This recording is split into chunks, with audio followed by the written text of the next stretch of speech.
Hello and welcome to another Econelastic video. In this one, we're going to be covering the balance of trade. So the aim of this video is just for you to understand the process that leads to either a balance of trade deficit or a balance of trade surplus.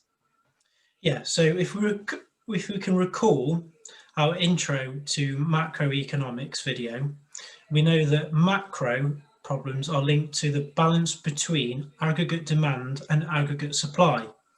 So when we talk about the balance of trade, what this actually is referring to is the exports of goods and services minus the imports of goods and services. So therefore, if exports exceed imports, balance of trade, there is a balance of trade surplus, which is a positive figure. And if imports exceed exports, balance of trade, there is a deficit, so which is a negative figure. So let's take a scenario where aggregate demand increases. So this could happen in this country, for example, with a tax cut. So if someone cuts your income tax, you are going to have more disposable income. Now, this generally leads to an increase in spending on imports. Now, imports, these can include anything that you buy that has been produced abroad. So German cars, it might be a Chinese phone or iPad or something like that. European wines, literally anything made abroad that you buy into this country. The reason that you spend more on these imports is because you have more money, more disposable income because of the decrease in tax. And you will spend more in general because you've got more money, but we'll try and sort of give an example as to why this also leads to an increase in imports. So let's say you have a basket of goods that you tend to buy fairly regularly, similar basket, and this basket is made up of 70% domestic goods. This could include British beef and milk, any good or service produced in this country that you consume. And then the other 30% of your basket that you spend money on regularly is made up of imports. So this could be Italian wine, it could be Spanish fruits, doesn't matter, any goods and services produced abroad that you demand.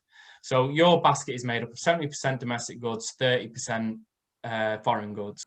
So when your disposable income increases, you keep the same split of domestic and foreign goods, but in monetary terms, you're spending more on both. So therefore, if we think about this in macro terms, if everyone had this increase in disposable income and everyone had the same behavior where they just spent more on both domestic and foreign goods, this could cause our imports to exceed our exports, which could lead to a balance of trade deficit, which remember is a negative figure. Yes. So let's take another scenario. And in this scenario, we're going to say that UK inflation is comparatively low compared to other countries. So this means that domestic goods are cheaper relative to foreign goods. Therefore, people generally buy more home-produced goods. And people abroad demand more of our exports because our goods are cheaper relative to their domestic produced goods. So both of these combination means that our exports increase, and because we are demanding more domestic goods, less imports, therefore our imports go down, therefore creating a balance of trade surplus, which obviously would mean a positive number. So we hope that you sort of understand the mechanisms behind what may cause a balance of trade surplus, what may cause a balance of trade deficit. We may expand more on this topic. And of course, if you do have any questions, feel free to leave them in the comment section. We will get around to all of them. And we hope to see you in the next video. Thanks for watching.